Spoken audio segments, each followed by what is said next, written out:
अभिवादन स्वीकार कीजिए ब्रजेश मिश्रा का और आप देखना शुरू कर चुके हैं द डिबेट। बहनों भाइयों, रामचरितमानस और गोस्वामी तुलसीदास इन दिनों हमारे राजनेताओं के बड़े प्रिय किरदार और प्रिय ग्रंथ हैं, जिनको लेकर अनावश्यक एक विवाद खड़ा करने की कोशिश हो रही है। एक मूल मुद्दों से ध्यान भटकाकर उन मुद्दों की तरफ जाने की कोशिश हो रही है जो पौराणिक हैं, जो ऐतिहासिक हैं और जो हिंदू धर्म में मान्य भी हैं। उसके बावजूद इन विषयों पर विवाद खड़ा करने के पीछे कारण क्या हैं? हमें इन कारणों की समीक्षा करनी चाहिए और इस पर चर्चा करनी चाहिए और समझना चाहिए कि क्या ये मुद्दे वास्तविक मुद्दे हैं या इन मुद्दों से ध्यान भटकाने की कोशिश। आज की परिचर्चा इस विषय पर करने वाले हैं। बहनों भाइयों, 491 साल पहले, 491 ईयर पहले गोस्वामी तुलसीदास जी का जब जन्म हुआ और उन्होंने महाकाव्य और हिंदुओं के सबसे पवित्र ग्रंथ रामचरितमानस की रचना की, तो ये माना गया कि गोस्वामी तुलसीदास महर्षि वाल्मीकि के अवतार हैं। उनको अवतार की संज्ञा दी गई क्योंकि इसके पहले जो रामायण लिखी गई थी वो संस्कृत भाषा में थी, महर्षि वाल्मीकि जी द्वारा रचित। लेकिन हिंदी में न होने की वजह से, आसान अवधि भाषा में न होने की वजह से बड़े जनमानस तक रामचरितमानस का क्या ना तो महात्म्य पहुंचा था और न भगवान राम के संघर्षों की, उनकी उपलब्धियों के और मर्यादा पुरुषोत्तम बनने की उनकी कथा। इसका श्रेय अगर किसी को जाता है तो निश्चित रूप से बांदा जनपद के राजापुर के रहने वाले गोस्वामी तुलसीदास जी को जाता है। एक महान हिंदू संत, एक महान दार्शनिक और एक महान समाज सुधारक के तौर पर उनकी छवि रही है। और पंडित गोस्वामी तुलसीदास जी, जिनको स्वयं भगवान बजरंगबली, ऐसी मान्यता है हिंदू धर्म में कि उनको स्वप्न में आकर और उनके ध्यान में आकर रामचरितमानस की रचना हुई। एक महाकाव्य है बहनों भाइयों, जो चौपाई और छंद पर आधारित है। दुनिया में ऐसी मिसाल आपको नहीं मिलेगी, ऐसे उदाहरण नहीं मिलेंगे ऐसे महाकाव्य के। अब 400 साल, 450 साल के बाद, 5 सदी बीतने के बाद उस पर किसी भी प्रकार का अनावश्यक विवाद खड़ा करना, यह मूल मुद्दों से ध्यान भटकाने की कोशिश माना जाना चाहिए। आप किसी विषय पर, किसी लाइन पर सहमत या असहमति हो सकती है, लेकिन एक ग्रंथ विशेष के प्रति ऐसी धारणा रखना यह कतई अनुचित है। करोड़ों लोगों की आस्था का विषय है, उनके आराध्य हैं, उनके लिए पूज्य हैं, घर घर मानस पाठ होता है। ज़रूरी क्या है इस समय हमारे पास मुद्दे क्या हैं? क्या मुद्दा रामचरितमानस है? क्या मुद्दा हिंदू धर्म में जातीय भेदभाव है? या मुद्दा महंगाई, अशिक्षा, बेरोजगारी, स्वास्थ्य, इंफ्रास्ट्रक्चर, किसान, गरीब, मजदूर, जवान, महिलाएं, ये हमारे लिए मुद्दा हैं? या फिर मुद्दा रामचरितमानस की कुछ चंद चौपाई, जिनको लेकर कई लोगों की अपनी राय अलग अलग है? ये मुद्दे कोई जानबूझकर छेड़ रहा है या ये मुद्दे वाकई में बहुत बड़े मुद्दे हैं कि जिनके बिना राजनीति और समाज नहीं चल सकता? सिस्टमैटिकली आप देख लीजिए, कभी बागेश्वर धाम, कभी रामचरितमानस, और उसके पहले प्रोफेसर चंद्रशेखर का स्टेटमेंट आना बिहार से, उसके बाद बागेश्वर धाम, और इसी बीच ये कंट्रोवर्सी चली रही थी तब तक स्वामी प्रसाद मौर्य का स्टेटमेंट। कड़ी से कड़ी जोड़िए, क्या मुद्दों से ध्यान भटकाने की कोई कोशिश है? या ये मुद्दे इतने ज्वलंत हैं कि पहले इनको एड्रेस करना ज़रूरी है, या पहले महंगाई पर काबू पाना है, बेरोजगारी को दूर करना है, लोगों को अच्छी सेहत मिले, अच्छे ट्रांसपोर्ट मिले, अच्छी फैसिलिटी मिले, किसानों को सुविधाएं मिले, ये मुद्दा होना चाहिए, रोजगार मुद्दा होना चाहिए, या रामचरितमानस की चौपाई? ये एक डिबेटेबल टॉपिक है, इस पे शास्त्रार्थ हो सकते हैं, जो सहमत हैं, जो असहमत हैं। और हिंदू धर्म इस मामले में बड़ा व्यापक है कि वो शास्त्रार्थ को प्लेटफॉर्म देता है। आइए, सहमत हो या असहमत हो, हिंदू धर्म में शास्त्रार्थ की बहनों भाइयों एक सीरीज है, एक पूरी कड़ी है। जो हिंदू धर्म के मतावलंबी हैं वो बेहतर जानते हैं शास्त्रार्थ का मतलब क्या होता है। डिबेट, सहमति असहमति का एक स्थान, एक फोरम, यही हिंदू धर्म की खासियत उसके लंबे काल से चले आने का कारण है। स्पेस है सहमति को भी असहमति को भी। प्रोफेसर चंद्रशेखर हो, राजेंद्र पाल गौतम हो या स्वामी प्रसाद मौर्य हो, उनकी असहमति का सम्मान है। आइए डिबेट करिए। किन के साथ करिए? उन साधु संतों के साथ जिन्होंने इसको जिया है, इसको महसूस किया है, इसके आध्यात्म और इसके महात्म्य को समझा है। लेकिन बहनों भाइयों, मेरा ये स्पष्ट मत है कि धार्मिक मसलों को, धार्मिक असहमति और सहमति को राजनीति का विषय नहीं होना चाहिए। जो लोग इसे राजनीति बना रहे हैं, ये अपने सिर्फ और सिर्फ निजी स्वार्थ के लिए हो सकता है, दलगत लाभ के लिए भी हो सकता है, वोट बैंक की पॉलिटिक्स के लिए हो सकता है। और मेरा ऐसा स्पष्ट मत है कि हिंदू धर्म में जो सबसे बड़ा कलंक है वो जातिवाद है। जिस दिन हिंदू धर्म के लोग जातिवाद से पीछे हट जाएंगे, जातिवाद को छोड़ देंगे, उस दिन वे एक नई ऊंचाई पर होंगे। शास्त्रार्थ हो, धार्मिक विषयों पर बात हो, सहमति और असहमति हो। इसी देश में बाल विवाह की परंपरा रही है। इसी देश में सबसे घिनौने, सबसे डरावने सती प्रथा की परंपरा रही है। लेकिन चर्चा हुई, शास्त्रार्थ हुए, आज वो विसंगतियां दूर हुई हैं। तो इन विसंगतियों की बात करने की जरूरत है। लेकिन हमारी प्रायोरिटी क्या है पॉलिटिक्स की, या वर्तमान समय की प्रायोरिटी क्या है? क्या रामचरितमानस की चौपाई, या फिर आपके बेरोजगार हो रहे बच्चे को जिसकी एज जा रही है उसके लिए नौकरी, उसके लिए शिक्षा,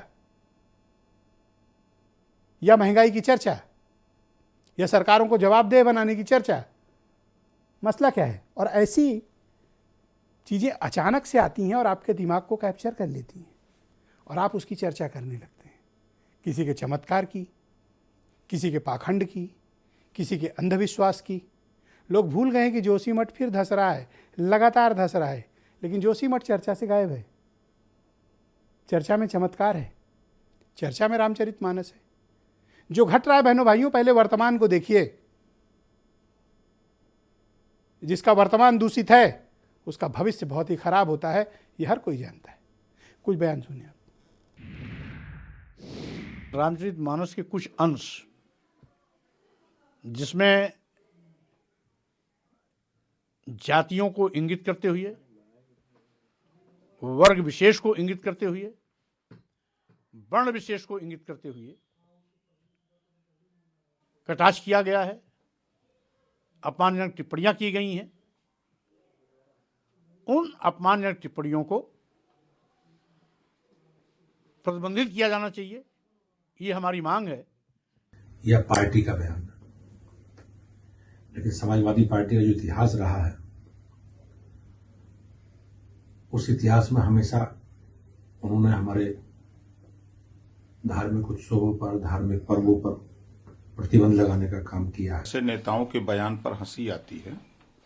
जब ये सत्ता में, बहुजन समाज पार्टी सत्ता में थी, तब ये मिनिस्टर थे, तो 4 बार सत्ता में रहने के बाद ये बात याद नहीं आई।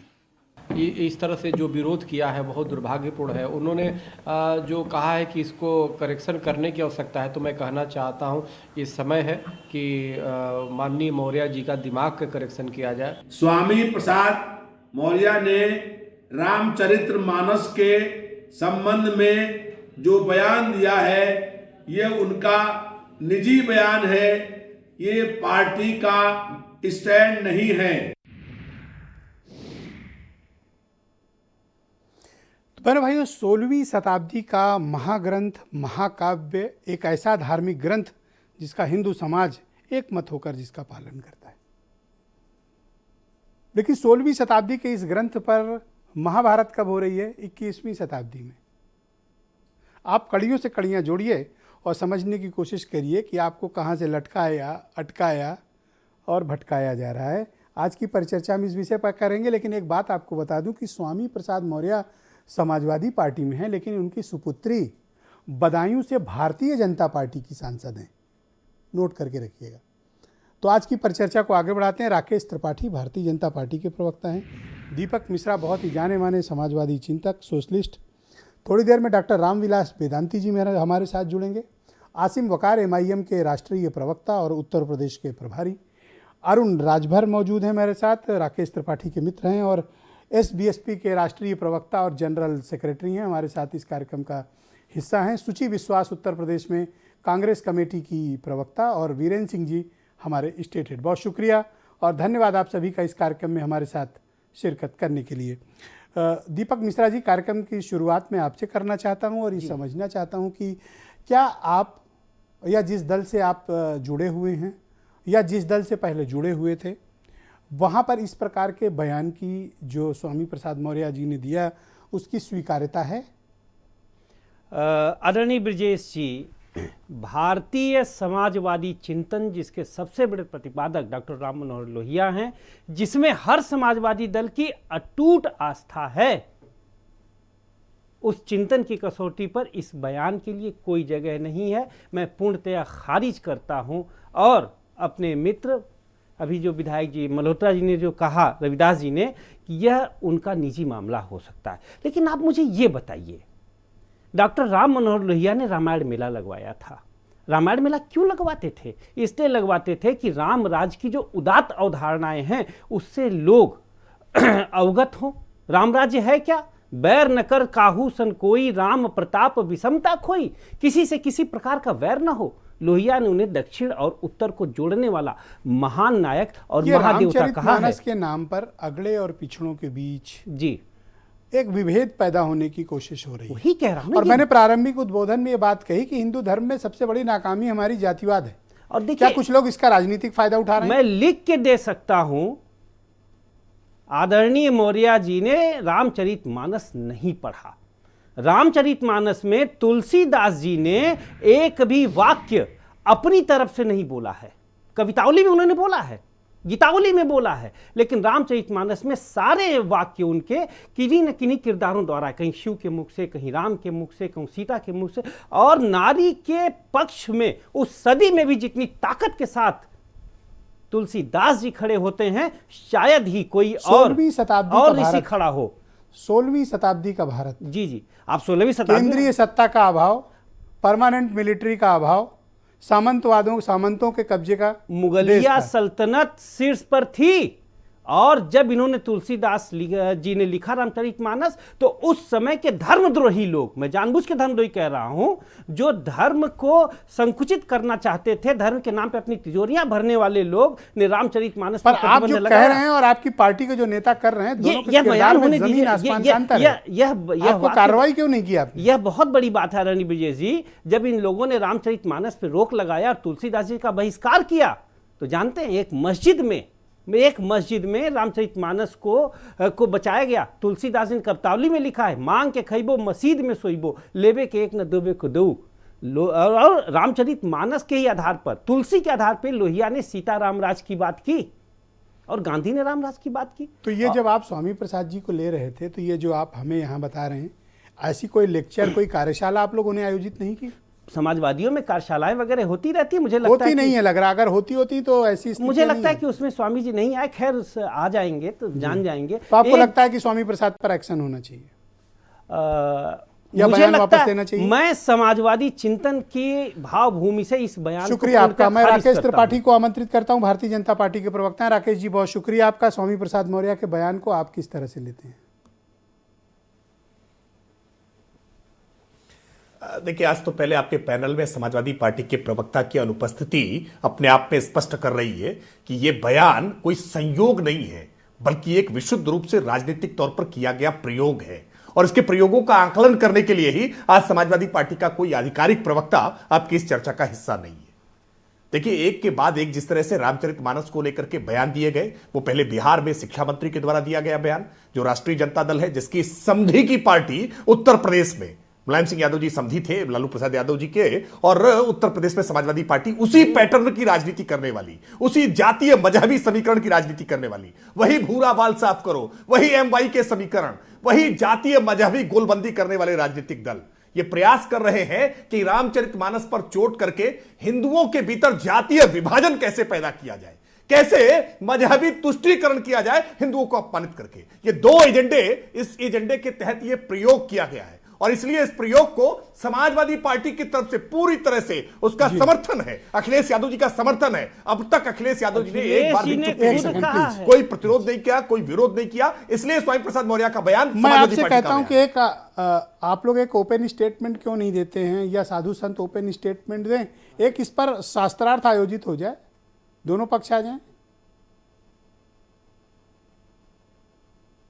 नहीं, मुझे लगता है शास्त्रार्थ करने का काम निश्चित तौर पर बहुत हुआ है और रामचरितमानस को लेकर के भी बहुत हुआ है। स्वयं जब गोस्वामी तुलसीदास जी ने रामचरितमानस लिखी और जब वो काशी लेकर के गए तो काशी के पंडितों ने इसको लेकर के विरोध किया और रामचरितमानस को उस समय मान्यता नहीं देना चाहते थे और रामचरितमानस को इसीलिए सबसे नीचे रख दिया था मंदिर में, काशी विश्वनाथ मंदिर में लेकर के गए, सबसे नीचे रखा और उसके ऊपर तमाम ग्रंथ, उसके ऊपर वेद रखे गए और जब सुबह दरवाजा खोला था तो रामचरितमानस सबसे ऊपर मिला था और तब स्वीकार्यता समाज ने कही कि यह रामचरितमानस केवल पुस्तक नहीं है, यह एक धर्म ग्रंथ है और हिंदू धर्म ग्रंथ के रूप में उसको मानता है। बड़े आदर के साथ, बड़े श्रद्धा के साथ अपने पूजा स्थल पर रामचरितमानस को रखते हैं। स्वामी प्रसाद जी ने ये स्टेटमेंट दिया, लेकिन हमारे पास जो फैक्ट मौजूद है, जो जानकारी, अगर हम लोग गलत हो तो आप करेक्ट करिएगा, कि उनकी सुपुत्री संघप्रिया भारतीय जनता पार्टी से बदायूं की सांसद हैं। क्या आपने उनसे पूछा कि आपके पिताजी ने ऐसा स्टेटमेंट क्यों दिया?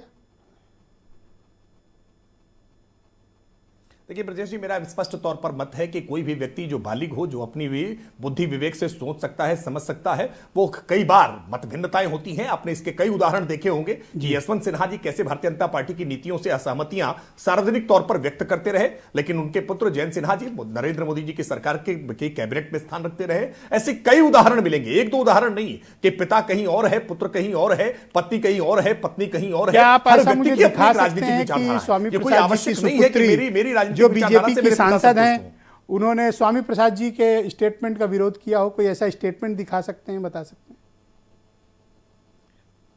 अब मैं इस बात को पूरी जिम्मेदारी के साथ कह सकता हूं कि अगर स्वामी प्रसाद मौर्य की पुत्री या कोई भी भारतीय जनता पार्टी का कार्यकर्ता इस प्रकार के स्टेटमेंट का समर्थन करेगा या इस प्रकार का स्टेटमेंट देगा तो उसके लिए भारतीय जनता पार्टी में कोई स्थान नहीं होगा। तो क्या आप संघप्रिय मौर्य को पार्टी से निकाल देंगे अगर वो आपके समर्थन में स्टेटमेंट नहीं देती? नहीं, अगर वो उनके समर्थन में, स्वामी प्रसाद मौर्य के समर्थन में अगर कोई स्टेटमेंट देती है तो निश्चित तौर पर भारतीय जनता पार्टी उचित समय पर उचित कार्रवाई उनके विरुद्ध कर देगी। ऐसे किसी भी तत्व का भारतीय जनता पार्टी में कोई स्थान नहीं हो सकता है जो प्रभु राम का नहीं, वो भाजपा के काम का नहीं। जो प्रभु राम का अपमान करने का प्रयास करेगा, रामचरितमानस का अपमान करने का काम करेगा, उसका भारतीय समाज में रहने का कोई अधिकार नहीं होना चाहिए। भारतीय जनता पार्टी तो बहुत दूर की बात है। बदायूं सांसद संघप्रिया जी जो भारतीय जनता पार्टी की सांसद है, अब तक कोई ओपन स्टेटमेंट भी उन्होंने नहीं दिया। मैं ब्रजेश जी एक रहीमदास की चौपाई, एक दोहा रहीमदास ने लिखा है कि कदली सीप भुजंग मुख स्वाति एक गुण तीन, जैसी संगति बैठी है तैसोई फल दीन। जब तक संघमित्रा जी भारतीय जनता पार्टी में, मुझे पूरा भरोसा है कि कभी इस प्रकार का कोई बयान नहीं दे सकते। और कोई भी व्यक्ति, स्वयं स्वामी प्रसाद मौर्य जब तक भारतीय जनता पार्टी में रहे, कभी उनके मुंह से कोई बयान ऐसा नहीं निकला। ये स्वाति नक्षत्र की जो बूंद है ना, ये जब केले पर गिरती है तो कपूर होती है, और ये जब स्वीप में गिरती है तो मोती होती है, और जब भुजंग के मुख में, सर्प के मुख में गिरती है तो विष बन जाती है। ये समाजवादी पार्टी का प्रभाव है, ये संगति से गति बनी है। मैं फिर इस बात को कह रहा हूं जिम्मेदारी से कि ये पॉलिटिकल एजेंडे के तहत सोच समझ कर दिया गया बयान है। कोई रामचरितमानस को लेकर के स्वामी प्रसाद मौर्य को अचानक ज्ञान प्राप्त हुआ ऐसा नहीं है। और आप एक तो बहुत ही सेंसिबल पार्टी की संगत से और बहुत ही जानकार प्रवक्ता होने के नाते ये अपेक्षा तो करते हैं कि संघप्रिय गौतम जो भारतीय जनता पार्टी की बदायूं से मेंबर ऑफ पार्लियामेंट हैं, स्वामी प्रसाद मौर्य जी की बेटी, वो एक स्टेटमेंट कम से कम जारी करें। देखिए, स्टेटमेंट जारी करने के लिए पार्टी ने एक व्यवस्था बनाई है। पार्टी के अध्यक्ष, पार्टी के जनरल सेक्रेटरी, पार्टी के प्रवक्ता स्टेटमेंट जारी करने का काम करते हैं। पार्टी के जनरल सेक्रेटरी, पार्टी के अध्यक्ष और पार्टी के प्रवक्ता इसको लेकर के ऑफिशियली बहुत शुक्रिया आपका। मैं चर्चा को आगे बढ़ाता हूं। सुचि विश्वास मेरे साथ मौजूद हैं, उत्तर प्रदेश में कांग्रेस कमेटी की प्रवक्ता। सुचि जी, बहुत शुक्रिया आपका। ये रामचरितमानस आज ये 4 दशक बाद, 4 सदी के बाद 16वीं शताब्दी का मसला हम 21वीं शताब्दी में क्यों चर्चा कर रहे हैं? कारण क्या है? राम या रामचरितमानस, यह तो हमारी संस्कृति, हमारी धरोहर है, और हमारा उद्बोधन ही राम राम से शुरू होता था और अंत ही राम नाम सत्य से होता है। ये बात अलग है कि एक ऐसा दौर है जहां भगवान का नाम लेके राजनीति करने वालों को भगवान का कोई डर नहीं रह गया है। तो श्रीमद स्वामी प्रसाद मौर्य भी इससे कुछ भिन्न नहीं है। प्लस भारतीय जनता पार्टी ने एक ऐसा नैरेटिव, एक ऐसा परसेप्शन क्रिएट कर दिया है कि जितने भी अभी स्वाति नक्षत्र का उदाहरण दे रहे थे ना, तो सारे अत्याचारी, दुराचारी, व्यभिचारी, अनाचारी तो सब भारतीय जनता पार्टी की गंगा में पुण्य प्राप्त करके मायावी रूप से सब सन्यासी में कन्वर्ट हो जाते।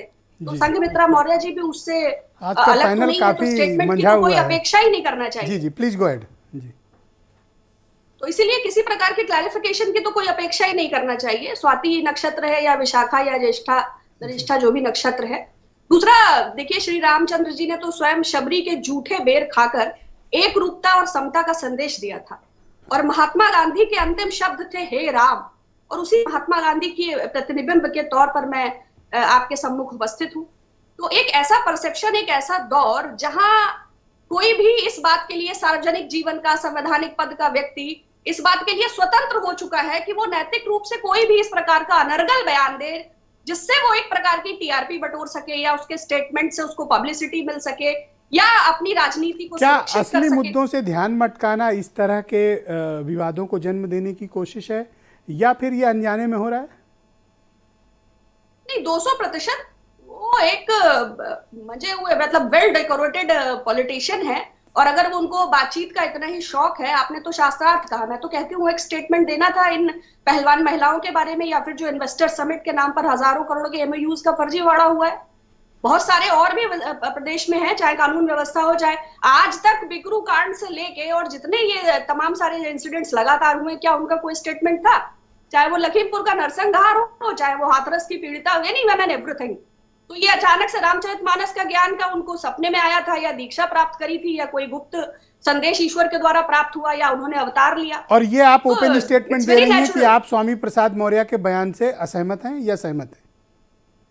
मैं उसकी निंदा करती हूँ और उनसे अनुरोध करती हूँ, काफी वरिष्ठ है, कम से कम इसे कहें कि ये स्लिप ऑफ टंग है, क्योंकि पार्टी या किसी अन्य से तो इसकी अपेक्षा नहीं करती, किंतु कम से कम और उनकी सुपुत्री से आप क्या चाहती हैं जो भारतीय जनता पार्टी से सांसद हैं? भारतीय जनता पार्टी के सांसद तो मैंने कहा ना बहुत ही मतलब थिक स्किन्ड है, तो उनसे तो इस बात की एक्सपेक्टेशंस रखना कि वो कोई भी, मैं तो चाहूंगी कि भारतीय जनता पार्टी के प्रवक्ता उनके स्थान पर दो शब्द व्यक्त करें और कहें कि हाँ भाई ये गलत है। सिर्फ अपनी पार्टी के परसेप्शन या नैरेटिव को लेकर के क्लैरिफिकेशन देना मुझे लगता है कि थोड़ा डिप्लोमेटिक तो है। उन्होंने कहा अगर तो आप स्वाति वाकई नक्षत्र की बूंद का इशू उठाया राकेश त्रिपाठी? नहीं, he is a classic manipulator, अच्छे वक्ता है वो, तो शब्दों का हेर फेर भी बहुत अच्छा है। लेकिन संघमित्रा मौर्य जी भी मतलब सिर्फ अपनी अपनी राजनीति और अपने हितों को सिद्ध करना, मैंने कहा ना, ये तो जन भावनाओं को आहत करने वाली बात है, ये तो उनके पक्ष का विषय, तो उन्होंने उसको बहुत शुक्रिया मैडम। मैं परिचर्चा को आगे बढ़ाता हूँ। मेरे साथ राकेश त्रिपाठी के बहुत खास दोस्त और एसबीएसपी के राष्ट्रीय प्रवक्ता और राष्ट्रीय महासचिव अरुण राजभर मेरे साथ इस वक्त मौजूद हैं। अरुण जी, बहुत शुक्रिया आपका हमारे साथ जुड़ने के लिए। स्वामी प्रसाद मौर्य जी की जो टिप्पणी आई है, आपकी पार्टी और आप उससे सहमत हैं या असहमत हैं? देखिए, जब रामचरितमानस पर सवाल खड़ा होता है तो हम सीधे सीधे भगवान राम पर सवाल खड़ा करते हैं। भगवान राम और स्वतम भगवान राम कहे गए। अयोध्या से जब उनको वनवास हुआ तो वो पिछड़े, दलित, आदिवासी, वनवासी, केवट, निषाद सबको गले लगाए। अगर आप रामचरितमानस पर सवाल खड़ा कर रहे हैं तो आप एक तरीके से निंदनीय जैसे कार्यों को आप बढ़ावा दे रहे हैं, और आप इस तरह का बयान देकर स्पष्ट कर रहे हैं कि हम जिस पार्टी में है, हमारी पार्टी की पूरी हमारे नेतृत्व इस फैसले के साथ खड़ा है। और आप देख रहे हैं कि समाजवादी पार्टी में किस तरह से उथल पुथल मचा हुआ है। कोई नेता मौर्य जी ने इस तरह का स्टेटमेंट क्यों दिया? आपको क्या लगता है इसके पीछे के कारण क्या हैं? देखिए, इसके पीछे के कारण, देखिए, समाजवादी पार्टी अभी पूर्व में, मैं आपको याद दिला दूं, पूर्व में एक नेता थे जो पिछड़ा वर्ग प्रकोष्ठ के प्रदेश अध्यक्ष बनाए गए थे समाजवादी पार्टी से। उसी तरह का बयान उन्होंने दिया था भगवान राम को लेकर के, तो पार्टी ने तुरंत स्टैंड लेकर के उनको पार्टी से बाहर कर दिया। नहीं याद है? गाजीपुर के नेता थे, निषाद समाज के नेता थे, उनको प्रदेश अध्यक्ष बनाया था। तब तो सभी लोगों ने तो इसकी कहा कि नहीं, हम भगवान राम का अपमान हम बर्दाश्त नहीं कर सकते हैं। और 24 घंटे हो गए और अपमान पर अपमान झेला जा रहा है, लेकिन पार्टी का शीर्ष नेतृत्व तो छोड़ दीजिए, पार्टी का व्यक्ति बैठने को तैयार नहीं है आपके चैनल पर। मैं तो जिम्मेदारी से कह सकता हूं कि अगर आप उनकी बेटी को ही बैठा लिए होते तो मुझे पता चल जाता कि स्पष्ट इतिहास और स्पष्ट इनकी विचार क्या है। आप उठाकर देखिए, चुनाव हो रहे थे 2022 के, और कुशीनगर में जब हमला हुआ था स्वामी प्रसाद मौर्य जी पर, तो बेटी किसके साथ खड़ी हुई थी? पार्टी के साथ नहीं खड़ी हुई थी, पिताजी के साथ खड़ी हुई।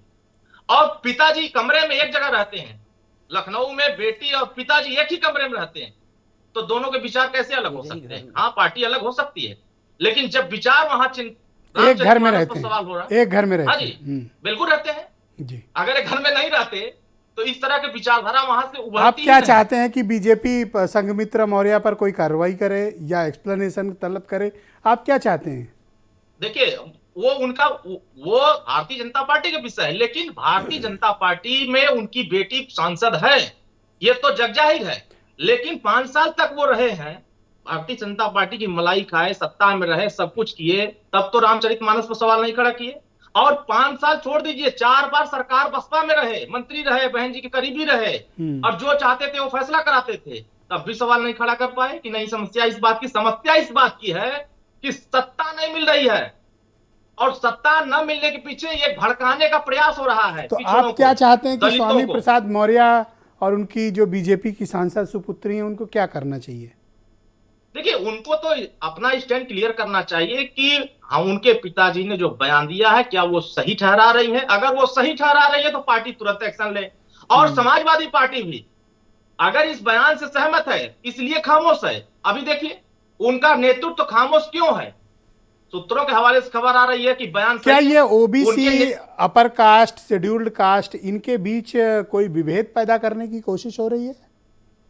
देखिए, ये मुद्दा दिल्ली से उठा, जैसा कि आप दिखा रहे हैं, दिल्ली से उठा, बिहार तक गया, और बिहार से उत्तर प्रदेश में आ गया। ऐसे नहीं चल रहा है ये धर्मों पर ये आक्रमण हो रहा है। जैसे हम देखें, क्या आप ये कहना चाहते हैं कि आम आदमी पार्टी के जो कैबिनेट मिनिस्टर रहे हैं राजेंद्र पाल गौतम, उनसे शुरू हुआ ये मामला? हाँ, और प्रोफेसर चंद्रशेखर से होते हुए स्वामी प्रसाद मौर्य जी तक आया? हाँ, बिल्कुल आया। वही तो मैं बता रहा हूं कि आप 11वीं सदी में अगर उठाकर देखेंगे तो इस भारत की संस्कृति को बचाने के लिए, इस सभ्यता को बचाने के लिए, और इस धर्म को बचाने के लिए, और किसी ने सबसे बड़ी मजबूती से लड़ने का प्रयास किया तो महाराजा सुहेलदेव राजभर ने लड़ा जी। और यहाँ तुलसीदास जी ने कुछ नहीं किया? बहराइच से लेकर के सोमनाथ तक तुलसीदास जी का कोई योगदान है, आप याद आता है आपको? नहीं। देखिए, किसका? तुलसीदास जी का कोई योगदान आपको याद नहीं आता? देखिए, जो उन्होंने चौपाई लिखा है, जो दोहा लिखा है, जितनी भी बातें उन्होंने लिखी है, वो किसी ने किसी से जुटा करके लिखी है, स्वतः से उन्होंने नहीं लिखा। चाहे वो आप उठाकर देखिए, सबकी अलग अलग जी। संविधान में सभी धर्मों को सम्मान है, संविधान में बाबा साहब ने बहुत शुक्रिया एक समान देखा है। बहुत बहुत धन्यवाद। भगवान राम भी सबको एक समान देखे। आसिम वकार मेरे साथ मौजूद हैं, बहुत शुक्रिया, धन्यवाद। चाहिए। आसिम वकार एमआईएम के राष्ट्रीय प्रवक्ता और उत्तर प्रदेश के प्रभारी हैं। वकार साहब, बहुत शुक्रिया आपका और धन्यवाद हमें समय देने के लिए। मैं आपसे जानना चाहता हूं कि ये रामचरितमानस को लेकर इन दिनों बड़ा विवाद खड़ा हो रहा है। पहले दिल्ली में हुआ, दिल्ली के बाद बिहार में हुआ, और बिहार से होते हुए अब ये उत्तर प्रदेश आ गया है। आपका क्या मत है कि रामचरितमानस में कही गई बातों पर कोई वाकई में कोई विवाद है, या फिर ये पॉलिटिकल गेन के लिए किया जा रहा है? और जो स्वामी प्रसाद मौर्य ने स्टेटमेंट दिया विशेष तौर पर, उस पर आप अपना क्या मत रखते हैं? देखिए, मेरा सिर्फ एक मत है। मैं हिंदुस्तान में रहता हूँ, भारत का निवासी हूँ, और भारत में मर्यादा पुरुषोत्तम श्री राम हमारे हिंदू धर्म के भगवान हैं। पूरी दुनिया में उनको ये जाना जाता है कि वो भारत में हिंदुओं के भगवान हैं। अगर ये मैसेज बाहर जाएगा कि जिस देश में भगवान को इस तरह से अगर टिप्पणियाँ की जाएंगी तो वो अच्छा मैसेज नहीं जाता। आपको याद होगा, अभी बहुत पुरानी बात नहीं है कि कुछ लोग आवाज़ें उठा रहे थे कुरान के बारे में भी इसी तरह की कि ये बदल दो, ये बदल दो, ये निकाल दो, इसको बैन कर दो, प्रतिमा, और कई बड़े शंकराचार्य टाइप के लोग बोल रहे थे। मैंने उस वक्त भी कहा था धर्मों पे टिप्पणी नहीं होना चाहिए। अगर आप इस तरह के धर्मों की टिप्पणियां करेंगे तो फिर आप रोक नहीं पाएंगे किसी को। मेरा मानना यह है कि धर्मों पे टिप्पणियां नहीं होना चाहिए। बीजेपी के बैठे हैं लोग हमारे, मैं सीधी सी बात पूछ रहा हूं, इसी भारतवर्ष में वो तमाम मुसलमान बेगुनाह, बेकसूर, मासूम, जिन्होंने कभी मर्यादा पुरुषोत्तम राम को या रामचरितमानस पर कोई टिप्पणी नहीं की, उनको थप्पड़ों से मारा गया और कहा जय श्री राम बोलो। पूरा देश ये जानता है, पूरी दुनिया जानती है। मेरा सवाल है कि क्या स्वामी प्रसाद मौर्य से और चंद्रशेखर यादव से अब इनमें से किसी में हिम्मत है कि वो जय श्री राम बुलवा दें? आप मुसलमानों से तो बुलवा रहे थे, मैं सबकी बातें सुन रहा था यहां बैठकर। मैं तो हमेशा से इस बात में यकीन रखता हूं कि कभी भी किसी के खुदाओं को, भगवानों को, किताबों को नहीं कहना चाहिए। मैं इसका आप कहना क्या चाहते हैं कि ये मैं अभी आपके सर जी हाँ बोले सर बोले देखिए, स्वामी प्रसाद मौर्य साहब ने बयान दिया और भारतीय जनता पार्टी के मौर्य मंत्री जी को छोड़कर मौर्य समाज के, मौर्य जाति के किसी भी व्यक्ति ने स्वामी प्रसाद मौर्य का विरोध नहीं किया। सिर्फ बीजेपी के मंत्री मौर्य जी ने विरोध किया। बीजेपी में बहुत से मौर्य हैं और चंद्रशेखर यादव साहब ने, बिहार के जो मंत्री हैं यादव साहब, चंद्रशेखर यादव साहब ने जब रामचरितमानस में बयान दिया, करते हैं सर मैं मौर्यों की बात कर रहा हूं सर, समझिए बात को मेरी। मैंने कहा चंद्रशेखर यादव साहब ने जब विरोध किया और जब रामचरितमानस पे टिप्पणी की तो पूरे देश में, बीजेपी के यादव छोड़ दीजिए, पूरे देश में किसी यादव ने चंद्रशेखर यादव का विरोध नहीं किया। मैं सवाल पूछ रहा हूं कि राजनीति बड़ी या भगवान बड़े? भाई सीधी सी बात है, यह बात सामने लेकर आइए। हम सब मुसलमान हम अब ये हमारे धर्म में सिखाया गया है, कभी किसी भी धर्म के बारे में गलत मत बोलो जी। और अगर भारत में ही रहकर मर्यादा पुरुषोत्तम राम के बारे में इस तरह की टिप्पणियां होंगी तो आप विदेश में क्या कहेंगे, समाज में क्या मैसेज? शुक्रिया वकार साहब, मैं डिबेट के दूसरे चरण में आपके बाकी विचारों को सम्मिलित करूंगा। सर मैं तो विरोध में हूं, मैं पूछ रहा हूं आपसे। मैंने नोट कर लिया आपका विरोध। मैं विरोध में हूं। Doctor Ramvilas Vedanti ji, former member of parliament, हमारे साथ जो मौर्याज और यादव हैं ये क्या सोचते हैं? बहुत शुक्रिया डॉक्टर वेदांती जी, आपका बहुत धन्यवाद कि आपने हमारे लिए समय निकाला।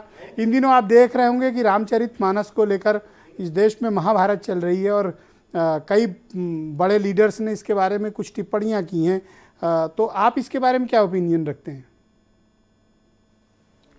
देखिए ऐसा है कि स्वामीनाथ मौर्य आज नहीं शुरू, जब बसपा में थे तब उन्होंने अयोध्या जाकर ये कहा था कि रामलला की मूर्ति को हटाकर सुलभ शौचालय बनाया जाए, और स्वामीनाथ मौर्य ने ही रायबरेली में 5 ब्राह्मणों को एक जीप में बैठाकर पेट्रोल छिड़क करके जलवा दिया था।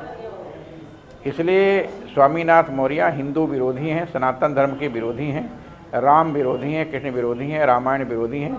ऐसे व्यक्ति भी संविधान में संशोधन करना चाहिए, ऐसा कानून बनाना चाहिए कि जो हिंदू धर्म, सनातन धर्म की निंदा करे, ऐसे लोगों को दंडात्मक कार्रवाई करके सजा देनी चाहिए। ये तो पूरे विश्व के हिंदुओं का अपमान किया गया है, ये तो मानवता का अपमान किया है। रामायण तो मानवता सिखाती है ना, मानवता की रक्षा के लिए राम पैदा हुए थे, और उस मानवता को स्वामीनाथ मौर्य ने चैलेंज दिया है। देश के सभी लोगों को एक साथ स्वामीनाथ मौर्य के प्रति खड़ा होना चाहिए, उसकी भावनाओं वेदांती जी, आपका क्या मत है कि इस तरह के बयान देने के पीछे के वास्तविक उद्देश्य क्या हैं? देखिए ये अंतर्राष्ट्रीय षड्यंत्र है। अंतर्राष्ट्रीय हिंदू विरोधी लोगों ने समाज के बीच में विष फैलाने का एक कुकृत्य किया है, और मुझे ऐसा लगता है अंतर्राष्ट्रीय जो कुचक्र रचने वाले लोग हैं, हिंदू विरोधी लोग हैं जी, उन लोगों ने जानबूझ करके ऐसा काम किया है जिससे हिंदुओं के हृदय में आघात किया जा सके। लेकिन मुझे बड़ा आश्चर्य होता है कि यादव भी तो हिंदू है, मौर्य भी तो हिंदू है। मौर्य समाज को चाहिए कि मौर्य समाज अपने समाज से स्वामी प्रसाद मौर्य का बहिष्कार करे। सर मौर्य समाज को डिक्टेट करने वाले सर आप कौन होते हैं? आप क्यों डिक्टेट कर रहे हैं कि कौन सा समाज किसको रखे, किसको निकाले? मैं बताऊं, देखिए मैं कहता हूं कि समाज के लोग जब उसका बहिष्कार करेंगे तब उसकी हिम्मत नहीं पड़ेगी। मौर्य समाज स्वयं इस काम को करने के लिए आगे आए। मैं तो कहता हूं संपूर्ण हिंदुओं को ऐसे व्यक्ति का विरोध करना चाहिए। सामाजिक बहिष्कार ऐसे व्यक्त करना चाहिए। तो आप चाहते हैं इनका क्योंकि हुक्का पानी राम बंद हो, सबके हैं। इनको किसी दावत में न बुलाया जाए, किसी शादी में न बुलाया जाए? बुलाना, कहीं भी कोई इसको यदि बुलाता है तो उसका भी बहिष्कार किया जाए, उसका सम्मान करने वालों का भी बहिष्कार किया जाए। मेरा कहना ये, उसने मानवता का अपमान किया है, उसने समाज का अपमान किया है। राम का अपमान, रामायण का अपमान, रामचरितमानस का अपमान, ये मानवता का अपमान है। क्योंकि रामायण मानवता की रक्षा के लिए लिखा गया है, रामचरितमानस मानवता की रक्षा के लिए लिखा गया है। किसी एक व्यक्ति विशेष के लिए रामचरितमानस नहीं है, रामायण है। रामायण का जो रूप वाल्मीकि ने प्रस्तुत किया है और जो रूप गोस्वामी तुलसीदास ने प्रस्तुत किया है, वो समाज के हर वर्ग के लोगों की रक्षा के लिए, जाति पाति, क्या इस तरह की जो बातें हैं और ऐसे राजनीतिक बयान हैं, ये समाज में जातिवाद को बढ़ावा देते हैं? ये अपर कास्ट, ओबीसी और शेड्यूल्ड कास्ट को बांटने की कोशिश है? अपर, देखिए ऐसा है कि राम किसी अपर कास्ट, लो कास्ट के नहीं थे। राम तो सबके थे। श्री राम ने तो सबको गले लगाया, कोल भीलों को लगाया, सबरी को लगाया, सबको गले लगाया, निषाद राज को गले लगाया, सब जीव जंतुओं को, बंदरों को गले लगाया। कोई ऐसा व्यक्ति नहीं था जिसने जो राम को गले न लगाया हो, राम जिसको गले न लगाया हो। बंदरों को गले लगाया श्री राम ने। राम तो मानवता की रक्षा के लिए आगे आए थे जी। अब ये मानवता का विरोध कर रहा है, तो मानवता के विरोध करने वाले लोगों को संविधान में कानून बनना चाहिए कि मानवता और आप ये अपेक्षा करते हैं कि मौर्य समाज ही आगे आकर इनका सामाजिक बहिष्कार कर दे? देखिए, मौर्य समाज के कई लोगों ने मुझको फ़ोन किया और कहा, वेदांती जी हम स्वामी प्रसाद मौर्य से सहमत नहीं हैं। स्वामी प्रसाद मौर्य का अपना व्यक्तिगत बयान हो सकता है जी, समझे ना जी। स्वामी प्रसाद मौर्य हमारे मौर्य समाज से जुड़ा हुआ नहीं है। वो जो है केवल आतंकवादियों को खुश करने के लिए, राम विरोधियों को खुश करने के लिए अंतर्राष्ट्रीय षड्यंत्र के तहत अंतर्राष्ट्रीय गिरोह इनको पैसा देता है। ये स्वामी प्रसाद मौर्य बिका हुआ। उनके घर में भी दो अलग अलग पॉलिटिकल पार्टी हैं सर। समाजवादी पार्टी को रिप्रेजेंट करते हैं स्वामी प्रसाद मौर्य और उनकी सुपुत्री बदायूं से भारतीय जनता पार्टी की वर्तमान सांसद हैं। हाँ, तो देखो, उनकी पुत्री से स्वामी प्रसाद मौर्य का कोई मतलब नहीं है। उनकी सुपुत्री कभी स्वामी प्रसाद मौर्य का समर्थन नहीं किया। स्वामी प्रसाद मौर्य का समर्थन की होती तो वो भाजपा से सांसद नहीं होती। भाजपा के लोगों ने एक गलती जरूर किया था, जब स्वामी प्रसाद मौर्य को भाजपा ज्वाइन कराया तब भी हमने वक्तव्य दिया था कि जिसने ये कहा कि रामलला की मूर्ति को हटा दिया जाए, सुलभ शौचालय बनाया जाए, ऐसे व्यक्ति को भाजपा क्यों ले रही है? राम विरोधियों को भाजपा को लेना ही नहीं चाहिए। भाजपा तो जन्मजात राम विरोधी है। वो हमेशा समाजवादी के साथ में रहा है, हमेशा बसपा के साथ रहा है। बसपा और सपा के सिद्धांतों के अनुसार वो बोलता है। ये तो समाजवादी वाली चाहिए। और आप ये मानते हैं कि ये बीजेपी से गलती हुई जो इन पिता पुत्री को ले लिया पार्टी में? मैं बहुत गलत समझता हूँ। स्वामी प्रसाद के मौर्य को लेना बहुत गलत हुआ था जी। जिसने 5 ब्राह्मणों को एक जीप में बैठा कर जला दिया। रायबरेली में उस गांव में मैं गया था, उसको देखने के लिए गया था। और स्वामी प्रसाद मौर्य ने कहा बिजली से आग लग गई, खंभे की आग से वो अंदर पेट्रोल से जल गए लोग, और उसकी जांच नहीं हुई। तो आप क्यों नहीं डिमांड कर रहे हैं कि वर्तमान सरकार इसकी सीबीआई से इंक्वायरी करा ले? उसकी जांच कराई जाए। जो 5 ब्राह्मणों की हत्या इसने कराया था उसकी जांच कराई जाए। जब जांच कराई जाएगी तो पता चल जाएगा। स्वामी धन्यवाद वेदांती जी, हमारे साथ बने रहिएगा। डिबेट को मैं नेक्स्ट लेवल पे ले चलता हूं और आपके बाकी विचारों को मैं आगे स्थान दूंगा। हमारे साथ वीरेंद्र सिंह जी हमारे स्टेट हेड इस कार्यक्रम में जुड़ चुके हैं। वीरेंद्र जी, अचानक से रामचरितमानस को लेकर बयान आने शुरू हो चुके हैं। दिल्ली से चला सिलसिला बिहार होते हुए उत्तर प्रदेश आ गया है। आप इसके पीछे कारण क्या पाते हैं? ये धार्मिक मसला है या फिर सामाजिक मसला है या फिर सिर्फ राजनीतिक? देखिए, ये पूरी तरह से राजनीतिक मसला लगता है और ऐसे समय में बोलकर स्वामी प्रसाद मौर्य हो या चंद्रशेखर यादव हो, बीजेपी के सामने ये लोग आत्महत्या कर रहे हैं अपनी पार्टी की। क्योंकि बीजेपी इस देश में राम के नाम पर, राम राज्य के नाम पर हमेशा सियासत करती रही, वो चुनाव लड़ती रही, वोट मांगती रही और सत्ता में भी कई बार वो आई और आज भी है। राम उनके लिए हमेशा आस्था और आदर्श का केंद्र रहे। तो स्वामी प्रसाद मौर्य का ये बयान समाजवादी पार्टी को बहुत नुकसान पहुंचाएगा। जिस देश में सैकड़ों सालों से जो ग्रंथ चले आ रहे हैं, लोग उनका अनुसरण करते हैं, ये ग्रंथ हमारे सामाजिक जीवन पर तत्कालिक तौर पर जो प्रकाश डालते रहे वो आज सैकड़ों साल बाद भी डालते हैं और रास्ता दिखाते हैं। बहुत सारे साहित्य उस समय भी लिखे गए और जब जिन पर लोगों की सहमति नहीं हो सकती है, बहुत सारे बिंदु हो सकते हैं, लेकिन रामचरितमानस और रामायण पर यह कोई महाभारत नहीं कर सकता, इसकी अनुमति इजाज़त किसी को नहीं है। अब 2-3 लोगों से आपने एक सवाल किया कि बाप बेटी एक ही घर में रहते हैं, अलग अलग पार्टी में, इनके अंदर विचारधारा अलग है, मत भिन्नता है या क्या है, ये दोनों मिलीमार है। ब्रजेश जी, एक प्रसंग है, हिरण्यकश्यप जो था वो राक्षस था और उसका लड़का प्रहलाद था, वो भगवान का भक्त था। होलिका प्रहलाद को लेके आग में बैठ गई, होलिका जल गई, प्रहलाद बाहर निकल आए। ऐसे समझ लो आप इसको कि एक भगवान के खिलाफ है और एक जो है, आप बीजेपी वालों को मैंने थोड़ा सपोर्ट किया इससे ये मान लीजिए उनको फायदा करेगा राकेश त्रिपाठी को। तो उसी तरह से आप मान लीजिए संघमित्रा का स्वामी प्रसाद मौर्य का मामला, धर्म ग्रंथ प्रोपोगेंडा कैसे हो सकते हैं? वो तो समाज को आईना दिखाते हैं, रास्ता दिखाते हैं, हमारे पथ प्रदर्शक हैं और मतलब पूरे जीवन अगाध आस्था है हिंदू धर्म की रामचरितमानस में जी। सैकड़ों साल हो गए लेकिन उनकी विश्वसनीयता वैसे की वैसे है, उनकी बातें आज भी दैनिक जीवन में सफल हैं, उनके उदाहरण, उनके उद्धरण सब हमको ताकत देते हैं बीमारी में, परेशानी में, गरीबी में, संकट में। कोई देश पूछा गया कैसे आगे बढ़ता है, तो एक सज्जन ने कहा जी कि जब आप एक दूसरे की टांग खींचना छोड़कर हाथ खींचना शुरू करेंगे तब देश ऊपर जाता है, समाज ऊपर जाता है। लेकिन राजनीति के लिए रामायण और इस तरह से रामचरितमानस पर इस तरह की बातें करना यह सस्ती लोकप्रियता के अलावा कुछ नहीं है।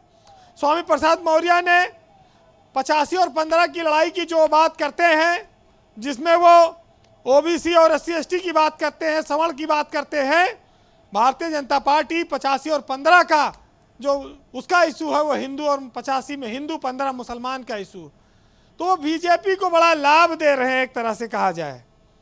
भगवान राम हमारी संस्कृति का आस्था है, लेकिन इस देश में कई बार कहा गया विष्णु विस्की में, फलाना रम में, तमाम बातें लोग कह देते हैं आए दिन। इस पर रोक लगनी चाहिए, ये कोई अच्छी बात नहीं है। स्वामी प्रसाद मौर्य जैसे लोग चाहें तो बीजेपी को महंगाई पे घेरें, बेरोजगारी पे घेरें, पेट्रोल डीजल पे घेरें, क्राइम पे घेरें, इस पे नहीं घेर पाए। वो 5 साल वहाँ मंत्री भी रहे, तो ये पार्टी को अपने नुकसान पहुँचा रहे हैं और कुछ नहीं इसके अलावा। देखिए, रामायण, महाभारत ये सब हमारे लिए बहुत आस्था का केंद्र रहे और रहेंगे, लेकिन ऐसी बात देकर हमारे समाज में जो विघटन पैदा किया जा रहा है, लोकसभा चुनाव तक अगर ये माहौल बना रहा तो फिर सफाया हो जाएगा विपक्ष का, फिर तो बीजेपी के लिए रास्ता बहुत आसान हो जाएगा। हम लोग हर साल कहते हैं कि असत्य पर सत्य की जीत, बुराई पर अच्छाई की जीत, राम के लिए बनकर रावण, हर साल रावण हम जलाते हैं, पर क्या हम अपने समाज में फैली हुई इस मानसिक बीमारी और बुराई को मिटा पाए? क्या आज तक ऐसा हुआ? कितना रावण दहन होगा? यहाँ असंख्य रावण बैठे हैं जो अपनी भाषा से, अपने चरित्र से, तमाम ऐसी चीज़ों से रावण बनते दिखाई देते हैं। भगवान को पाना ईश्वर, हिंदू, मुस्लिम, सिख, ईसाई सब का अंतिम लक्ष्य जीवन का वही है। जी वीरेंद्र जी। और एक साहित्यकार ने लिखा है कि संसार से भागे फिरते हो, भगवान को क्या तुम पाओगे, और इस लोक को भी अपना न सके उस लोक में पछताओगे। ये पाप है क्या, ये पुण्य है क्या? और रिश्तों पर है धर्म की मोहरें हैं, और हर युग में बदलते धर्मों को कैसे आदर्श बनाओगे, और अपमान रचयिता का होगा, रचना को अगर ठुकराओगे, संसार से भागे फिरते हो, भगवान को क्या तुम पाओगे। जी वीरेंद्र जी, बहुत बहुत शुक्रिया आपका, बहुत बहुत धन्यवाद। बहन भाइयों, परिचर्चा को आगे बढ़ाते हैं। मेरे साथ दीपक मिश्रा, जाने माने सोशलिस्ट लीडर और समाजवादी पार्टी से भी जुड़े हुए हैं। दीपक जी, मैं आपसे समझना चाहता हूँ, आपने कहा कि रविदास मेहरोत्रा ने बयान का खंडन किया और बयान से असहमति जताई। कौन है रविदास मेहरोत्रा? वो भी एक विधायक हैं और स्वामी प्रसाद मौर्य भी एक विधायक हैं। ऑफिशियली पार्टी आके कोई नहीं बोलती। अभी कोई तीसरा खड़ा होगा, कह देगा कि कौन है रविदास मल्होत्रा, ये किस अथॉरिटी से बोल रहे हैं। अच्छा, एक ऑफिशियल स्टेटमेंट क्यों नहीं आ रहा है? समाजवाद की हर कसौटी पर मौर्य जी की इस बयान को मैं खारिज करता हूँ। लोहिया रामायण मेला लगाते थे, क्यों? राम राज्य की बुनियादी अवधारणाओं से लोग अवगत हों। आप ये देखिए, उनके रामायण मेला का दर्शन और विवेचन में लेके भी आया हूँ। उनकी पुस्तक आप देखिए, राम कृष्ण। अगर आप ये सब करने लगोगे तो त्रिपाठी जी क्या करेंगे? अब सुनिए, नहीं, त्रिपाठी जी तो देखिए, जिन्होंने रम में राम को देखा था वो उनके यहाँ शोभित हैं, माणिक्य की तरह। खैर, उन पे अभी बड़ी बात हो रही है, हम लोग इस पे बाद में बात सितारे करेंगे। तो आप ही और सुनिए, आदरणीय अखिलेश जी ने मैनपुरी चुनाव में जो उनका आखिरी प्रेस था उसमें कहा था कि राम राज्य एक समाजवादी शासन है। और अभी बलिया में जो सभा हुई थी, शिवपाल जी ने उसमें भाजपा को सीख दी कि वचन का पालन करो। रघुकुल की रीति थी, रघुकुल रीति सदा चली आई, प्राण जाए पर वचन न जाए। यहाँ तो हर वचन हर कदम पे। और एक चीज बता दे, राम राज की आज तो इन सब कामों में आप बीजेपी से भी 2 हाथ आगे जा रहे हो। बीजेपी तो टीका बाकी है और वो देखिए, भारतीय जनता पार्टी को राम राज से कोई सरोकार नहीं है। बहुत शुक्रिया, मैं राकेश त्रिपाठी को आमंत्रित करता हूँ। राकेश जी, अब ये तो कह रहे हैं कि भाई लोहिया जी तो रामराज चाहते थे, सीता रामराज चाहते थे, और हम उनके बयान की मजम्मत करते हैं। गांधी ने रामराज की बात की ओके, अब त्रिपाठी जी की बारी, उनको बोलने दीजिए। नहीं नहीं नहीं, देखिए, ये बात बिल्कुल सही है और मैं इस बात को बहुत जिम्मेदारी के साथ कह रहा हूं। भगवान राम पर कोई पेटेंट या कोई कॉपीराइट भारतीय जनता पार्टी ने नहीं कर रखा है। भारत में रहने वाले जो भी हिंदू हैं, जो भी आस्था रखते हैं भगवान राम में, वो सब राम के भक्त हैं। उसके लिए कोई सपा, बसपा, कांग्रेस, भाजपा ऐसी कोई किसी राजनीतिक दल के लिए आवश्यक नहीं है कि आप भला। लेकिन हाँ, ये बात जिम्मेदारी के साथ कह सकता हूं कि भारतीय जनता पार्टी का कोई भी कार्यकर्ता रामद्रोही नहीं हो सकता है। रामद्रोही है तो वो भारतीय जनता पार्टी का कार्यकर्ता नहीं हो सकता है। लेकिन मैंने देखा कि कितनी कुटिलता के साथ आसिम वकार ने जानबूझ करके उसको कैसे कि किसी मौर्य ने विरोध नहीं किया, किसी यादव ने विरोध। यही तो प्रयोग है ना, यही तो प्रयास तो वेदांती जी भी मांग कर रहे थे। आप वेदांती जी को भी तो कह सकते हैं कि वेदांती जी भी कह रहे थे मौर्य समाज उनका बहिष्कार करे। तो जो वेदांती जी कह रहे थे वही तो आसिम वकार कह रहे हैं। नहीं, देखिए, नहीं, दोनों में अंतर है। उन्होंने समाज से बहिष्कार की अपील की है और ये सवाल खड़े कर रहे हैं, ये सवाल खड़े करके ये संदेह उत्पन्न करने का प्रयास कर रहे हैं कि इसका मतलब स्वामी प्रसाद मौर्य के बयान के साथ मौर्य समाज खड़ा है। मैं पूरी जिम्मेदारी से कह रहा हूं ब्रजेश जी, इस समय जब हम बहस कर रहे हैं ना, तो उत्तर प्रदेश और बिहार, मध्य प्रदेश, राजस्थान, दिल्ली, जो ऐसे हिंदी पट्टी के क्षेत्र है ना, इन हिंदी पट्टी के क्षेत्रों में हजारों घर ऐसे होंगे जहां अखंड रामचरितमानस का पाठ चल रहा होगा और उसमें बड़ी संख्या उसी बिरादरी की होगी जिस बिरादरी के बारे में चर्चा कर रहे हैं। वो यादव बिरादरी होगी, वो शाक्य बिरादरी होगी, वो निषाद बिरादरी होगी। ये कोई ब्राह्मण बनिया ठाकुर के लिए कोई पेटेंट है कि वही रामचरितमानस का पाठ करते हैं? ऐसे लोग समाज से कटे हुए हैं, इनको समाज की जानकारी नहीं है। जाकर के पता करिए नीचे जमीन पर। आसिम वकार साहब, गो अहेड। राकेश त्रिपाठी ने जो आपके लिए बातें की, आप जवाब दें। देखिए बताएं आपसे, यही तो मैं साबित करना चाह रहा हूं कि इस पूरे पैनल में सिर्फ आसिम वकार मुसलमान हैं, तो सारा बुखार जो है वो हम पे उतार दीजिए आप। और मौर्य समाज के खिलाफ ना बोलिएगा, मौर्य के खिलाफ ना बोलिएगा और चंद्रशेखर यादव के खिलाफ ना बोलिएगा। बात की गहराई को समझिए पंडित जी, आप बहुत बड़े राम भक्त हैं, मैं इसमें कोई शक नहीं करता। चंद्रशेखर यादव के बयान के खिलाफ तेजस्वी यादव का बयान आया, भूपेंद्र यादव साहब का बयान आया, अखिलेश यादव साहब का बयान आया। और स्वामी प्रसाद मौर्य के खिलाफ अभी वो प्रहलाद की कहानी और हिरण्यकश्यप की सुना रहे थे। प्रहलाद ने अपने राक्षस पिता हिरण्यकश्यप का विरोध करके भगवान में आस्था जताई, लेकिन संघमित्रा मौर्य ने अभी अपने पिता का विरोध नहीं किया और रामचंद्र जी में आस्था नहीं जताई। तो सवाल तो उठता है। और आज आसिम वकार पूछ रहे हैं, कल पूरी दुनिया पूछेगी। आसिम वकार जानबूझकर कौन सी बांटने की वजह है? कोशिश क्या कर रहे डर है हैं, यही आपको? तो आरोप त्रिपाठी जी लगा रहे हैं। इतनी देर से आप यही बात कर रहे थे संघमित्रा मौर्य, मैंने वही बात कर दी कि प्रहलाद ने अपने पिता राक्षस हिरण्यकश्यप का विरोध करके भगवान में आस्था जताई, लेकिन संघमित्रा मौर्य ने स्वामी प्रसाद मौर्य का ना विरोध किया है, ना श्री रामचंद्र में मर्यादा पुरुषोत्तम आप राम इसको में ओबीसी, अपर कास्ट या शेड्यूल्ड कास्ट की लड़ाई सवाल क्यों पूछ रहा बनाना हूं मैं। चाहते हैं? आपकी बातों से ऐसा मतलब स्मेल हो रहा है। सर मैं तो कह रहा हूं एजेंडा है इनका, मैं तो ये भी इस खुलकर देश में एजेंडे के रहता साथ हूं, खड़े हैं तो ना। मैं अच्छा, राम भी हिंदू मुसलमान एक नहीं। सेकंड। मैं तो मर्यादा पुरुषोत्तम राम के साथ खड़ा हूं। सुनिए सर, मैं तो मर्यादा पुरुषोत्तम राम के साथ खड़ा हूं और मैं आपसे पूछ रहा हूं कि संघमित्रा मौर्य से पूछिए, तेजस्वी यादव से पूछिए, क्यों नहीं पूछ रहे हैं आप? पूछिए भाई त्रिपाठी जी। आप मुझे मुसलमान समझ के आप दबाए ले रहे हैं और हाँ, स्वामी त्रिपाठी प्रसाद जी, मौर्य से बस नहीं चल 20 रहा है। सेकंड।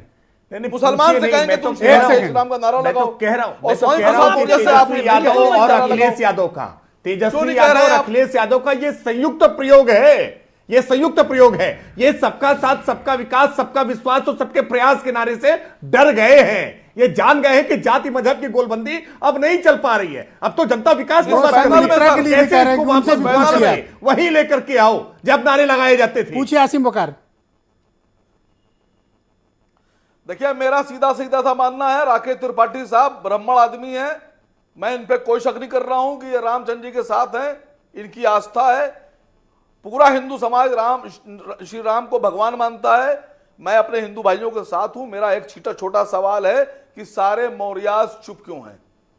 सारे यादव यही कुटिलता है, यही और आप कुटिलता है। गर्दन दबा रहे हैं आदमी है मुसलमान साथ जोड़ आदमी। करके। अरे भाई आसिम मैं तो वकार नहीं पूछ रहा हूं कि आसिम वकार साहब सिया साहब है या सुन्नी साहब है, ये पसमंदा है या ये किसी अगली बिरादरी के मुस्लिम है। मैं तो नहीं कोई भेद करके पूछ रहा हूं इनसे कि कुरान में आस्था क्या सिया और सुन्नी की बदल जाती है। मैं तो नहीं कह रहा हूं ये जानबूझ करके हिंदुओं के बीच में विभाजन उत्पन्न करो, कैसे जातीय आधार पर समझ में आ रही करके ये गोलबंदी करने का प्रयास समझ में आ गई। करो। ये राजनीति टूटी है ना, नुकसान हुआ है ना, इसीलिए घबराहट में है और इसीलिए कोशिश कर रहे हैं। वो एक तरफ से गेम फेंक रहे हैं, आप दूसरी तरफ को कवर फायर दे रहे हैं। ये कवर फायर करने का प्रयास बंद करिए। आसिम वकार, मैं जानता हूं आपको आनंद बहुत आ रहा होगा, आपको लग रहा है ना कि हिंदुओं के बीच में विभाजन हो रहा है, समझ में कोई विभाजन नहीं होगा, कोई विभाजन नहीं होगा, सब एकजुट होकर के चट्टान की तरह रहेंगे, कोई नहीं सहेगा, कोई मर्यादा पुरुषोत्तम भगवान राम का क्या कह रहे हैं आसिम वकार? भारत की एक सेकंड त्रिपाठी जी, एक सेकंड शांत हो जाइए। इस तरह आपस में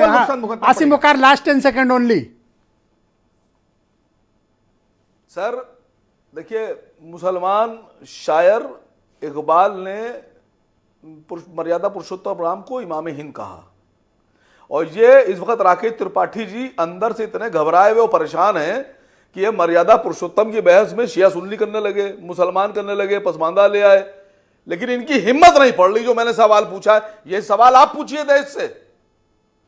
त्रिपाठी जी आप पूछिए, आप कहते हैं ना सब हिंदू हैं, मैं भी कहता हूं हिंदू हैं, तो क्यों ऐसा कर रहे हैं स्वामी प्रसाद मौर्य और मौर्य? तो बहुत प्रसन्न हो रहे हो ना कि यही जो एजेंडा AIMIM का है कि कैसे हिंदुओं के भीतर विभाजन करो, ये एजेंडा सपा आपके साथ लेकर चल रही है, आरजेडी आपके साथ लेकर के चल रही है, इसीलिए प्रसन्नता हो रही है ना आपको। आप सुन ही नहीं रहे मेरी बात। अरे मैं बहुत रो रहा हूं अंदर से, मैं बहुत दुखी हूं। आपको कैसे पता? नहीं, आपकी बात देश नहीं सुन रहा है भाई, आपकी बात जनता नहीं सुन रही है और मुस्लिम समाज नहीं सुन रहा है आपकी बात। अरे मर्यादा पुरुषोत्तम पे बोलिए आप मुसलमान पे भी बहस नहीं हो रही है। आप बोलिए, आप पूछेंगे सवाल पर बोलने की आवश्यकता AIMIM को नहीं है। जी बहुत शुक्रिया। आप दोनों इस तरह रुक जाएं आप दोनों कृपया रुक जाएं। मर्यादा पुरुषोत्तम पे क्यों नहीं बोल रहे हैं आप? भागे जा रहे हैं आप। वकार साहब एक सेकंड रुक जाएं। मेरे साथ सुचि विश्वास जी मौजूद। बोलने की जरूरत नहीं भाई, मर्यादा पुरुषोत्तम सुचि विश्वास जी, क्या इस मामले का जबरदस्त राजनीतिकरण करके मूल मुद्दों से ध्यान भटकाया जा रहा है? पहले तो असीम वकार जी को साधुवाद। आज तो उन्होंने स्वतंत्र मंच से भी स्वीकार किया कि वे मर्यादा पुरुषोत्तम राम के साथ खड़े हुए हैं और ये तो राकेश त्रिपाठी जी के लिए बड़ा हर्ष का विषय है। हमेशा पर्दे के पीछे साथ खड़ा रहते हैं, आज जो मंच पर भी सम्मुख खड़े हैं, तो इस पे त्रिपाठी जी को इतना उत्तेजित होने की कोई आवश्यकता ही नहीं है। भाई सारे पैनलिस्ट और आपके समेत एक ही बात पूछ रहे हैं कि भाई संघमित्रा मौर्य जी को क्या कहना है, बजाय उसको सफाई देने के स्थान पर आप भगवान राम के साथ नहीं खड़ी है। त्रिपाठी जी का विषय है, आप भगवान राम के साथ नहीं खड़ी है क्या? आप ये बता दीजिए, कांग्रेस नहीं खड़ी है क्या भगवान राम के साथ?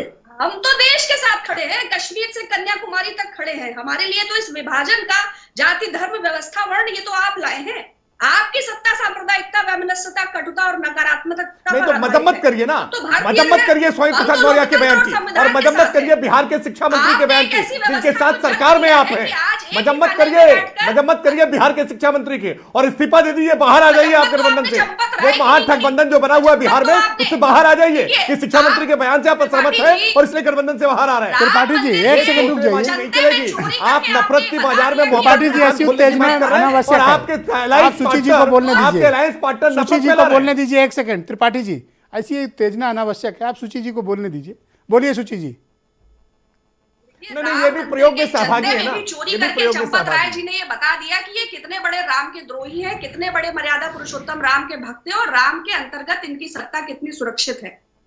और बाकी मैंने शुरू में ही आपसे कहा कि हम उस संस्कृति में है जहां राम राम संबोधन है और राम नाम सत्य के अरुण साथ राजभर। ही हमारा अंत होता है। अरुण राजभर। तो राम पर किसी का एकाधिकार नहीं है। ये तो अलगी कहानी नहीं, बता राम रहे नाम हैं सत्य तो कांग्रेस का हो ही रहा है। आप आसिम निश्चित वकार करिए। और त्रिपाठी कांग्रेस जी। का राम नाम सत्य हो रहा है। बोलिए राजभर जी। देखिए वकार साहब भी चाहते हैं कि जातियां आपस में लड़े, हिंदू मुसलमान में लड़े, वो पिछड़े क्यों दलित से चाहेंगे लड़े, भैया? दलित मुसलमान से लड़े। ये तो खुद ही वो उकसाने का प्रयास कर रहे हैं। कल के डेट में कोई मौर्य खड़ा होकर कहेगा कि नहीं मौर्य जी के बयान से मैं फांसी लगाकर मरना चाहता हूं, जिम्मेदार तो यही हो जाएंगे कि नहीं इन्होंने उकसाया कि मौर्य लोग कुरेशित हों और इनके बयान पर हंगामा काटे या हंगामा काट करके एक दूसरे का गला काटे, आपका एक ये दूसरे को स्पष्ट मारपीट मत है करें। कि आसिम वकार सबको उकसा रहे हैं। बिल्कुल उकसा रहे हैं, यही तो वो चाह रहे हैं कि जो ओके, मुसलमान अब मैं 10 जो सेकंड बैठ देता करके हूं चैनल आसिम पर वकार को। प्रदेश ये संदेश दे रहे आपके हैं। स्टेटमेंट पर वो कुछ कहना चाहते हैं, पहले उनकी बात सुन ले। वकार साहब सुन बताएं। देखिए इस पैनल में अकेला मैं मुसलमान हूं और मैं नहीं, अब देखिए खुलकर ये बोल हिंदू रहा हूं मुसलमान कि कर रहे हैं। मर्यादा- एक सेकंड अपने आप अरुण जी, मुसलमानों का ठेकेदार बन रहे अरुण हैं। जी रुक जाओ, उनकी बात सुन लो पहले, फिर जवाब दे देना। हाँ बोलिए वकार साहब। मैं अकेला मुसलमान हूं और मैं ये कह रहा हूं कि मैंने शुरू में भी कहा कि मैं धर्मों पे टिप्पणी के खिलाफ हूं, चाहे किसी धर्म के हो। मैं शुरू में बोल के आया, मैं अभी भी अपनी बात पे कायम हूं। और मेरा मानना यह है कि राजनीति करने के लिए हजारों सैकड़ों मुद्दे हैं। धर्मों पे बात, तो ये भगवानों पे अरुण बात राजभर नहीं जो होना ओम चाहिए, प्रकाश टिप्पणियां राजभर नहीं जी की होना पार्टी चाहिए। के प्रवक्ता हैं, ये ऐसा आपके लिए क्यों कह रहे हैं? अभी तो वही बताएंगे क्यों कह रहे हैं। देखिए वकार साहब जिस तरह से आप उकसाने का बयान दे रहे हैं, जिस तरह से ये कह रहे हैं, ये स्वीकार कर रहे हैं कि हमने जो पासमानदा मुसलमान है, बात चाहे कहना, वो शेख सुनिए, सैयद सुनिए मुसलमान अरुण है, भाई, चाहे पठान अरुण हो, साहब, हम हाँ, उनकी साहब लड़ाई नहीं सुनिए। लड़ते। बोलिए बोलिए बोलते रहे। हम अरुण सिर्फ साहब अकेले सुन लीजिए बात। मुसलमान की लड़ाई अरे लड़ते सुन हैं और तो अकेले लीजिए सिंगल हजरत। लड़ते हैं। हैदराबाद वालों को हैदराबादी लोगों सुन ने तो भी लीजिए स्वीकार सर। करना बंद कर दिया है, उनको भी वहां से पैदल कर दिया है। अब इसलिए अब अकेला अरे ये सुनिए महसूस तो भी सर। कर रहे हैं अरे क्योंकि बात उत्तर तो प्रदेश सुनिए में आप आए मेरी। ये जिस तरह से मेरी बात अकेले सुनिए। बोल रहे हैं, इनको मुसलमान नहीं सुन रहा है। ये मुसलमानों को शिक्षा बात के तो बारे सुन में नहीं लीजिए। बोल पा रहे हैं, बात तो सुनिए। इनको बेहतर रोजगार के बारे में नहीं बोल ओके पा रहे अरुण, हैं। मैं चाहता हूं कि अब आप उनकी बात सुन लें। Arun Arun please wait. अरुण सुन लीजिए। हाँ 10 सेकंड केवल वकार साहब। मैंने अलल ऐलान चैनल पर यह बात कही कि मैं धर्मों पे टिप्पणियों के खिलाफ हूं, भगवानों पे टिप्पणियों के खिलाफ हूं। धर्म के अलावा बहुत से मुद्दे हैं, इन पे बातचीत होना चाहिए। सैकड़ों हजारों मुद्दे, उन पे बातचीत राजनीति होना धन्यवाद, चाहिए। बहुत इसमें शुक्रिया। मैंने भड़काने वाला बयान कौन सा दिया? धन्यवाद। नहीं, इसमें मैंने भड़काने वाला बयान कौन सा दिया? बहुत बहुत शुक्रिया, बहुत बहुत शुक्रिया, बहुत बहुत शुक्रिया आप सबका। बहुत बहुत धन्यवाद इस पर चर्चा में मेरे साथ जुड़ने के लिए। आप सब अतिथियों का मैं बहुत आभार प्रकट करता हूं इस कार्यक्रम में शामिल होने के लिए, और आप सबका भी बहुत शुक्रिया चर्चा का हिस्सा बनने के लिए। नमस्कार।